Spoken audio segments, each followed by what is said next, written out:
Hello, everybody, and welcome to United Anonymous. Today, the Amorim not to blame for us dropping points again. We didn't spend. It's the board and it's the players. Now, Let me get the thing what I'm talking about. Mark the Goldbridge and the United stand right after the game. The match reaction for them had Amorim to blame. So we wanna watch that, and I'm gonna give my insight on what I think. But we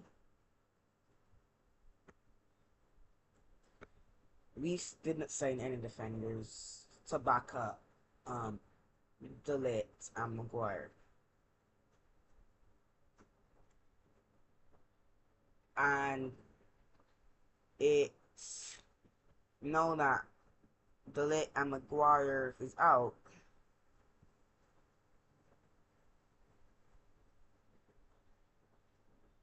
We have to play youngsters like Euro and Heaven. Now, obviously, they're getting experience, but they're gonna make mistakes. I look Shaw like who he was a left back. He drives up very quickly, leaving the two youngsters at the back by themselves. And by them, if they're by themselves making mistakes, Euro is also gonna drive up. So that also leaves Heaven by himself in an already high line.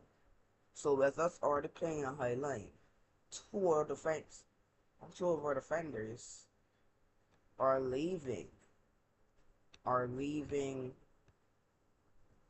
you know, Heaven by himself to track back and trying to stop the re-attackers from scoring goals. And it's really disappointing. It's really disappointing. It's really disappointing. And if my live stream kept going, you would have saw that I was very disappointed with that and that watch run. It was very, very, very, very disappointing. Anyway, our next fixture is Yellow Ball to Villa, and I do think it's gonna be a very tough game. Or we're gonna come with 3 points. We have to see until the 21st. It's gonna be a very tough game.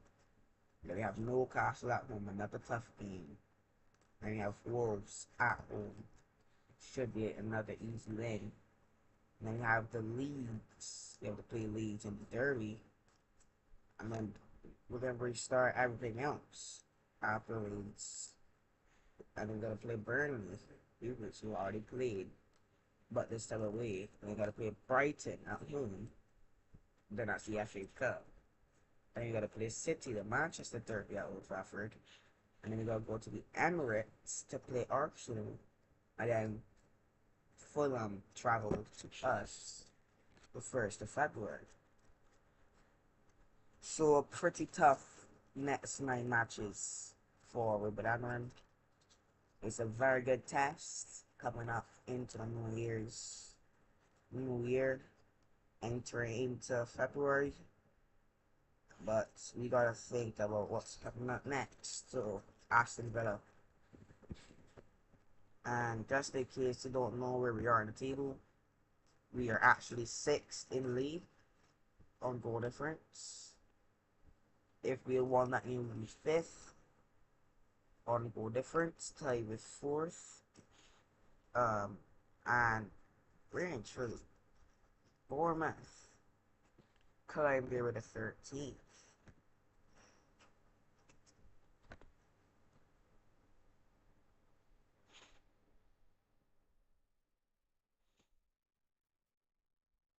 And if Bournemouth had lost, Bournemouth is staying in 13th. They would have gone up by losing. No, they wouldn't on goal difference. They would be tied with 15th, but on goal difference, it would be 15th. It would be 15th, but they'd be tied with 13th on goal difference.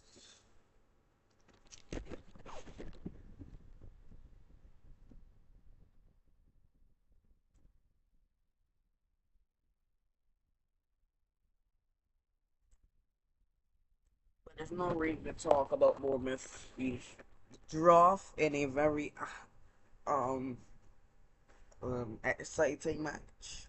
4-4. Uh, but I want to see what Mark has to say about Ruben. I want to see what Mark has to say about Ruben.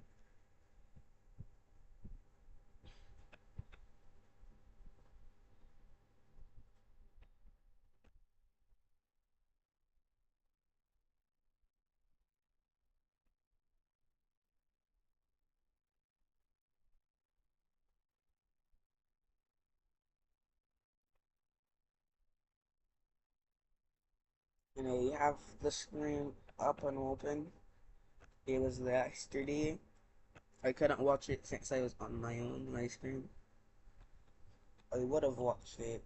I would have put in my ratings, but no. I have a license to take care of anime.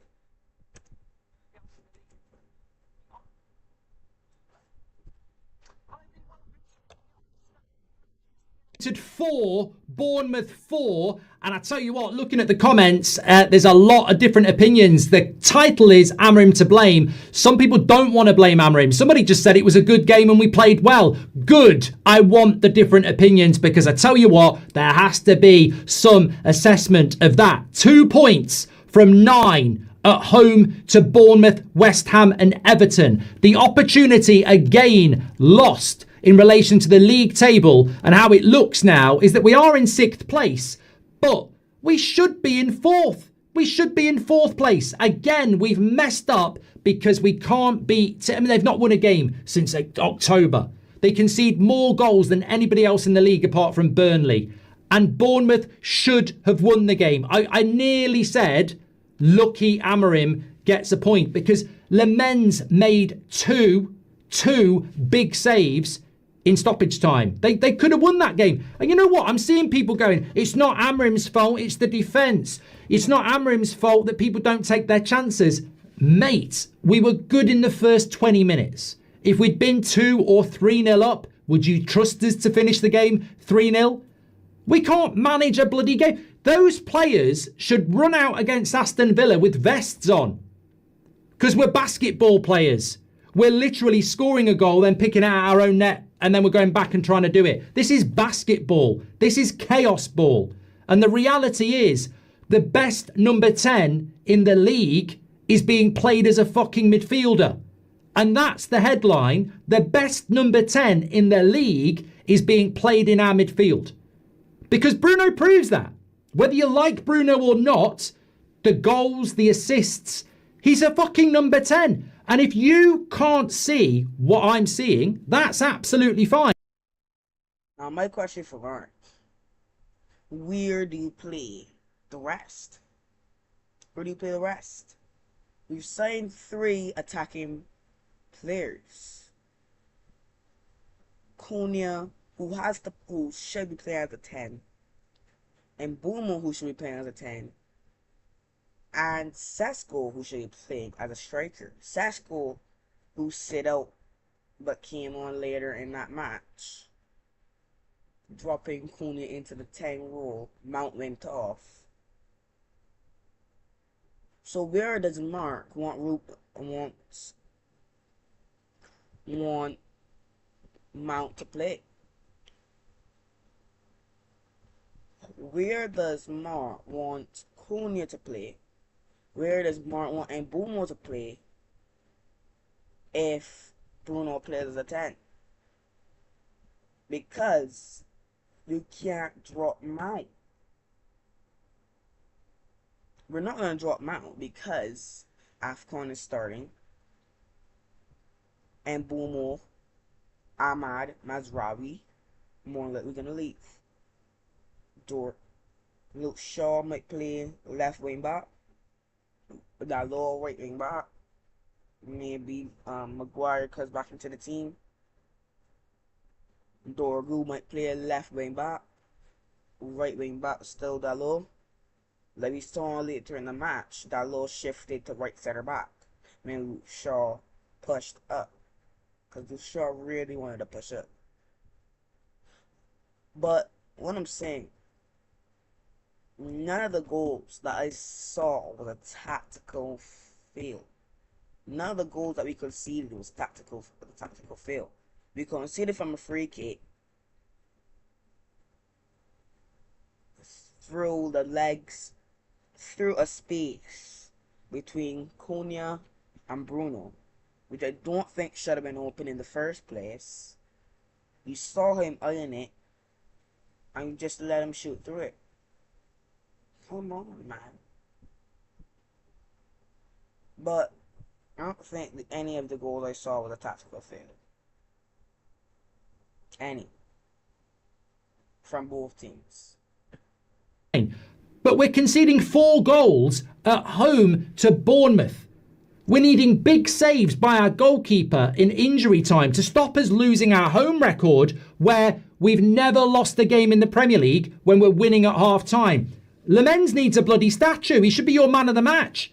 Those 2 saves in stoppage time have kept that record in track. We did nothing in stoppage time to win the game. Bournemouth had 2 big chances. He saved them. Now, 4 goals is good, but 2 big saves from a goalkeeper and 4 conceded isn't. And the reason this is happening, and the reason I'm saying Amorim's to blame, is not because of necessarily this game. He had a decision to make in the summer, and he bottled it. He bottled it.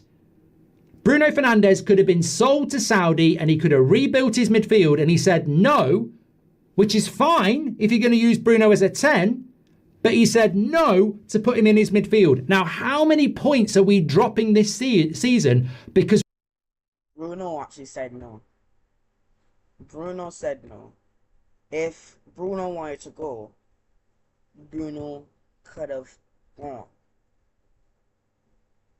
Bruno was the man in charge of that negotiation. Bruno said he wants to stay at Manchester United.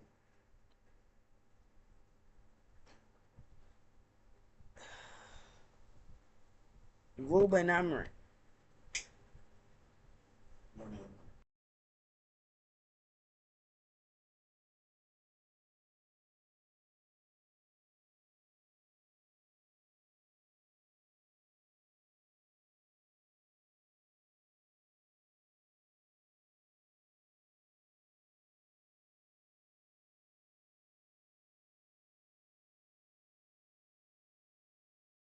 we don't have a midfield? And I'll have this debate with anybody. We are dropping points because our midfield is ridiculously bad. We very rarely have more than 50% possession in a game. The only reason we went from 50% to 56% in this game is because he bought Mainu on.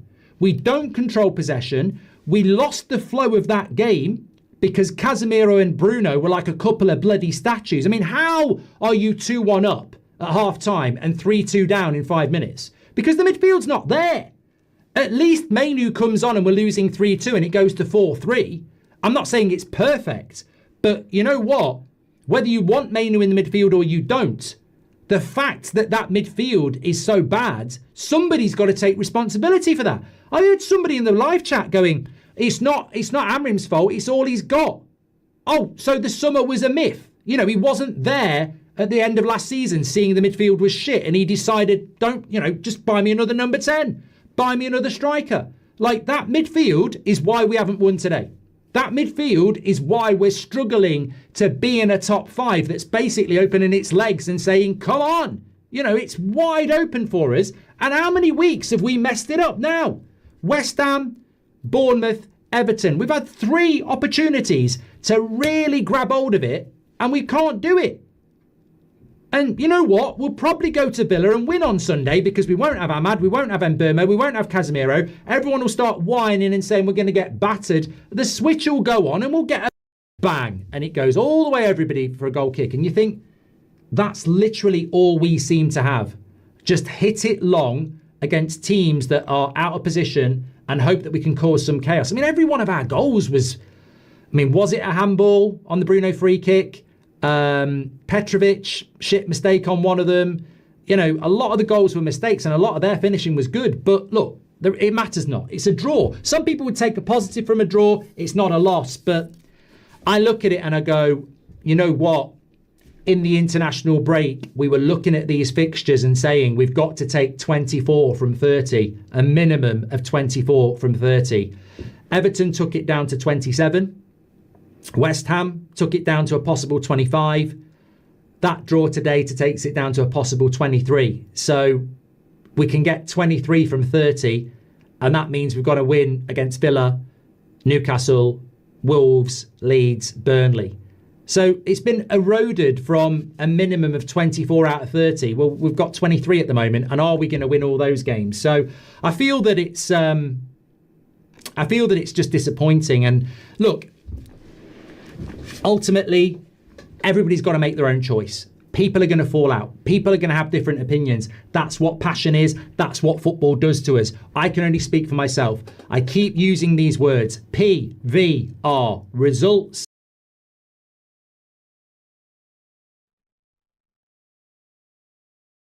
Vision, performance. Going back to the thing Mark said about the midfield, and I want to know if Mark was not a man. One of them, Mark is one of the men that I watch a lot, so I know a lot of words he says that come up his mouth, and sometimes Mark forgets word that he sees.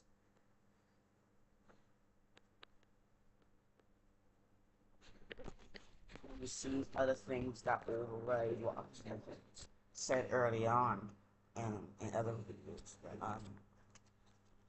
But before in summer, obviously we were looking for a midfielder.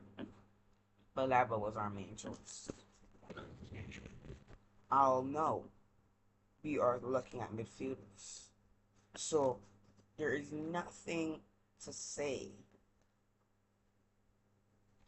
There's nothing saying in any of that I've just said that we're not taking the midfield seriously. Bruno is more than likely not staying at the end of the season.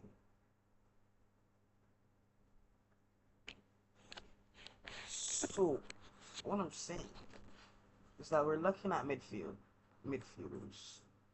We were looking at midfielders in the summer. We were looking at all of that. And Mark is saying that we've wasted money on tents. That we've wasted money on tents. But I wanna know if Mark watches the same game as me. Because Bruno, he was not playing as bad as Mark is making it out to be. So I don't know if I was watching it on the basic version or something. But Bruno was not playing as bad as Mark made it to be. I saw Bruno drift cross to right wing, and Ahmad came inside. I saw that is tactics here, but conceding goals from free kicks and counter attacks, there's nothing the manager can do about it when everybody's watching one man and nobody's watching the next.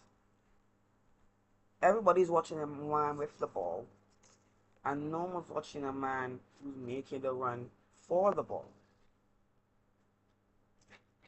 So when the ball is switched, everybody's going that way, and the ball is going this way with the man. after he came the line for the ball.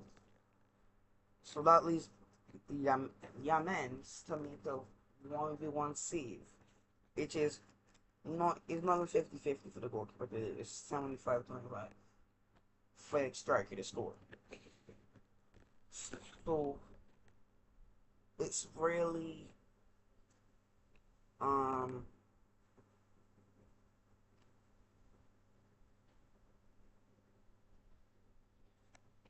it's really different than what Mark says.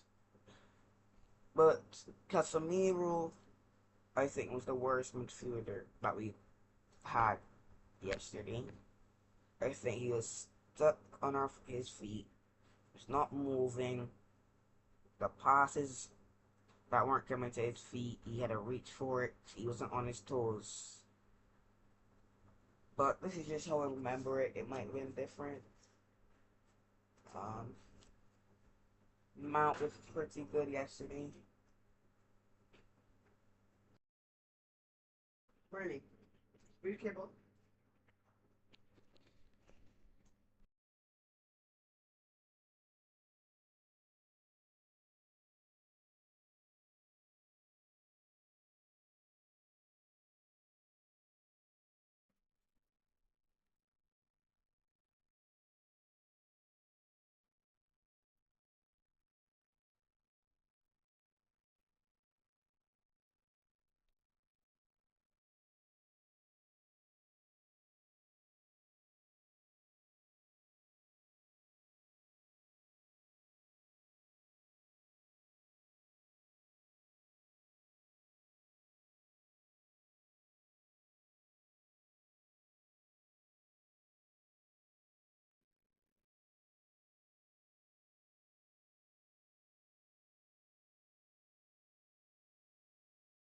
Making the run for the ball. So when the ball is switched, everybody's going that way, and the ball is going this way with the man. And so he making the run for the ball. So that leaves Yamen's to make the 1v1 save, which is not, it's not a 50-50 for the goalkeeper, it's 75-25. And the ball is going this. So it's really a situation about the everyone is watching the ball. No one's no one's everyone is watching the ball. No one's going with the ball. So it's really disappointing that we can't come up with a win. But we gotta take the positive. We walk away with the point.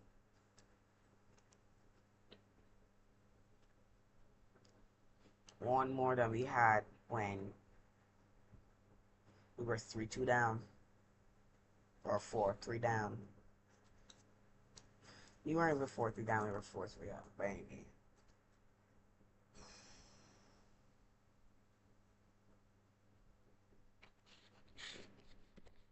anyway, thanks for watching.